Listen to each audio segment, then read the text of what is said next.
Hey guys, what's up? So I wanted to show you a video on how to do a transmitter new G6 Dexcom G6 sensor.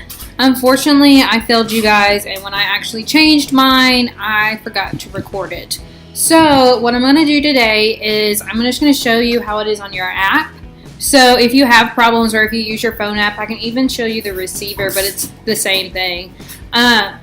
I can show you how to put it in if you're unsure, because I was insanely unsure what to do. I mean, I have done it before whenever I first got Dexcom, and the dogs are crazy. Sorry. I had done it when I first got Dexcom, but I haven't done it since then. So I wanted to go ahead and show you guys, because you only change your transmitter every 3 months.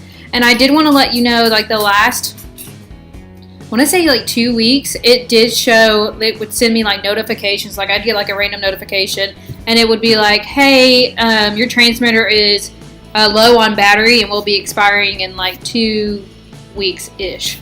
So anyways, let's go ahead and get into that and how we do it. So you just go to your Dexcom app. So right now it's saying my sugar is 92. So you're going to do, which I can't go through all of it because I just changed my transmitter, but I can kind of show you how to do it. So you're going to do like you do a sensor. Oops. Do like your sensor. So you're going to go to settings, stop sensor. I'm not used to recording on my computer. Stop sensor. First you want to stop your sensor if it is time to, sorry, the TV was making like a phone noise. If it's time to go ahead and change your sensor, my sensor was going to expire like the next day, and I still had like 4 or so days left on my transmitter. So I was like, that's kind of stupid to go ahead and put in a new sensor when it's supposed to last 10 days. Might as well just go ahead and change it all. So I went ahead and stopped my sensor. I'm not going to hit it, because if I hit it, then that will be bad and I don't want that to happen. So stop sensor. It's going to say, are you sure you want to stop your sensor? Hit yes. And then you will go to transmitter. So this is what it looks like.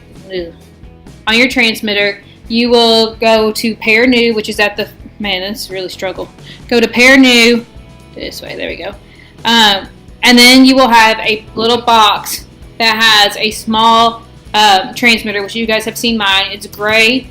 Go ahead and alcohol swab, like go ahead and wipe it all down. I mean, it is new, but you know, you want to make sure you're keeping every area clean. So I went ahead, after I stopped my sensor, I went ahead and pulled off my other sensor.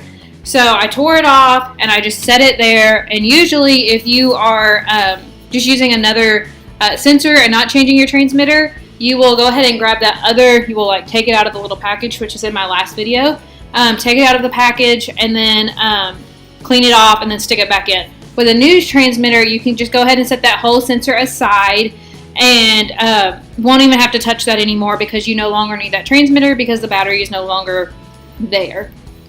After that, you will go ahead and hit pair new. Now I will say with the receiver, which I don't have mine right here, but with the receiver it was a lot quicker than to pair with my phone, which was really weird. My phone did some weird stuff, so I wasn't for sure if it actually worked. But so you're going to type in the serial number, which will be on the box. Nope. And then it'll have this, like, it's like when your sensor's warming up, have this little pie chart, I guess you can call it, and it'll say trying to pair. Now the one thing, make sure you know, if you have your cell phone and receiver, if you use both of them or just one of them, make sure you have your sensor and your transmitter within, I think it said 20 feet of it, because if it loses signal, then it will not connect at all.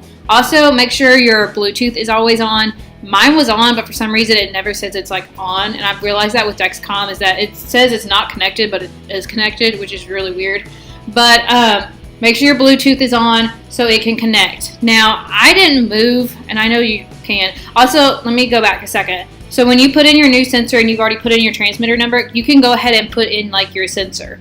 So I paired it, and then I stuck the whole sensor in and put the transmitter in. And then I just waited for it to start the thing. So once it's paired, it'll come up with a notification on your phone, and it will say, or on your receiver, paired with blah, blah, blah, blah, blah, transmitter, whatever that number was. Or it'll just say found transmitter, something like that. After it's found, you want to hit start sensor. If you don't hit start sensor, this is on your receiver only. Because my phone, randomly started everything together. But my receiver, I had to hit start sensor. And then you'll get the same pie chart in the 2-hour window. But I will go ahead and let you guys know that it is not a 2-hour window if you do a transmitter. Like pairing a new transmitter, it's more like 2 hours and 30 minutes in my opinion, because it did take longer on my phone. So after I got everything paired on my phone, I was sitting down with my husband, and it was just taking so much longer than the receiver. And then I just got a notification, starting sensor or something like that. So it was already, good to go. So I didn't have to worry about it. It worked within 2.5 hours, and it was great. I haven't had any problems with this one. I will say, I don't know if it has to do with the transmitter or the sensor or who knows what's going on. My numbers have been about 20 points off. The first day was pretty rough, and I hadn't taken any Tylenol, so that was not the issue.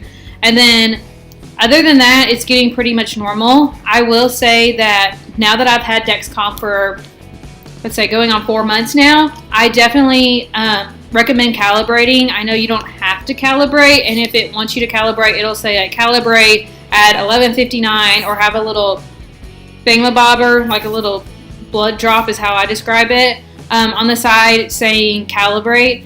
I calibrate at least probably once a day, just to make sure it's right, because I don't want, like, I really trust Dexcom, I really do, but at the same time, if my numbers are like 20-ish points off and say like I'm at 70 in real life and it's saying I'm at like 50, that makes a huge difference. I mean, obviously you still need to, get your blood sugar back up, but that's different. As well as, like, I've noticed at night, sometimes it'll go to like 170 and then my actual sugar is like 140.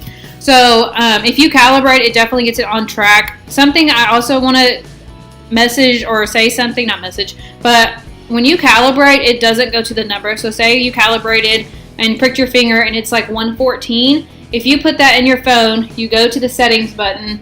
So let me open this up.